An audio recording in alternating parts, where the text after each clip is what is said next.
I'm Judy Shaw for NYSE Floor Talk. Joining me today is Kristy Fercho. She is Senior Executive VP, Head of Diverse Segments, Representation and Inclusion at Wells Fargo and Company. Kristy, it's wonderful to have you here. Thanks for joining me today. Thank you for having me. It's great to be here. So, exciting moment this morning. You rang the opening bell. You brought a lot of energy. Tell me, what were you celebrating? Well, we're celebrating Diversity, Equity, and Inclusion Month. It is a global celebration of diversity, equity, and inclusion around the world. And so I brought with me today the 10 presidents of our employee resource groups that represent diversity dimensions all across Wells Fargo. And it was just great to be here in this month of celebration to have them with me ringing the bell. So tell me what this means to Wells Fargo and how are you celebrating?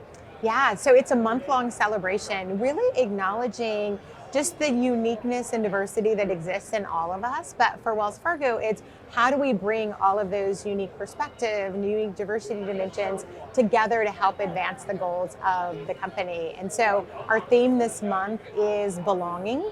And so it's really about how do we create an inclusive culture and environment where employees can walk through the doors of Wells Fargo, feel like they can be 100% authentically who they are, and that is not only going to be respected and valued, but that's going to be leveraged to the success of the goals of the company. And so it's a we thing is what we've been saying this month about how it all comes together to create this inclusive environment where people can do their best work for the company.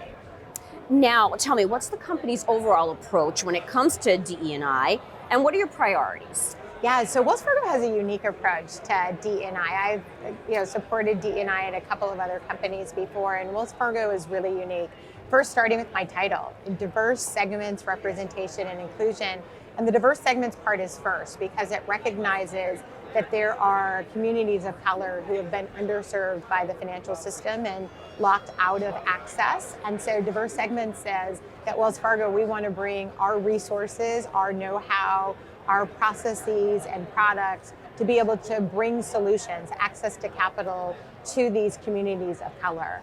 The representation is that we look like America at every level in the company and really increase representation. And then the inclusion is how it all comes together toward the success of the company. And so DE&I is not just a business imperative for us. It really is how we want to engage and do our business. And so we have 3 strategic pillars: increasing that diversity and representation at every level of the company, and then encouraging that in an inclusive work environment.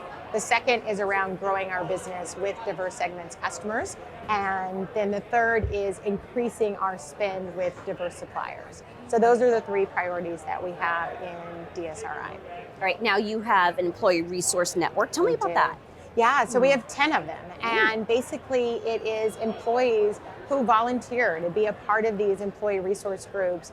And what's really powerful about it is the energy that people bring to the table. And it's not only those who are representative of that demographic group, but it's also allies to really help say, we believe in you and what you're doing, and we want to advance the cause. And so they focus on allyship, they focus on advocacy, they focus on connection, and making sure that people can feel connected and bonded to individuals all across the company that share their same characteristics or their beliefs or values.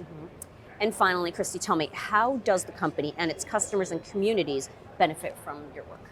Well, I think when you're in the communities and you have people that look like the communities, especially with financial services, something so personal as people's money and their financial health and their financial future success, it's critically important that we can be in those communities and not only understand what the issues of that community are, but bring real solutions to the table. And so I think for employees, it extends to say, you matter to us, and your contribution in those communities to be able to help our customers realize their financial goals is critically important. And stronger financial access creates stronger communities, which really creates a stronger economy. And so this really is a business imperative for Wells Fargo around how do we serve customers across all continuums in our country.